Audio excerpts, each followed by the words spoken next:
আসসালামু আলাইকুম। একদম নতুন আলুর তৈরি এই ভিন্ন স্বাদের রেসিপিটি আপনি যদি একবার বাসায় বানান, ছোট থেকে বড় সবাই চেটেপুটে খেয়ে নেবে। আপনি যদি আমার চ্যানেলে নতুন হয়ে থাকেন, প্লিজ চ্যানেলটা সাবস্ক্রাইব করে আমার পাশেই থাকবেন। একটা লাইক দিয়ে চলুন শুরু করি। এখানে যে আলু নিয়ে নিলাম 10টার মতো, আর নিয়ে নিচ্ছি রসুনের কোয়া 3-4টা কাঁচামরিচ কুচিয়ে নেব।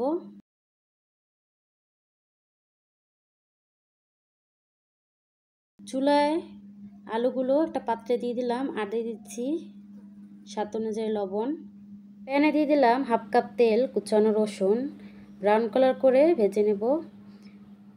এখানে দিয়ে দিলাম 1 চামচ চিনি ফ্লেক্স, 1/2 টেবিল চামচ টমেটো সস, 1/2 টেবিল চামচ সয়া সস, 2-3টা কাঁচামরিচ কুচি, আর দিয়ে দিলাম এখানে যে তেলটা যে গরম করে রেখেছিলাম সেই তেলটা দিয়ে দিলাম।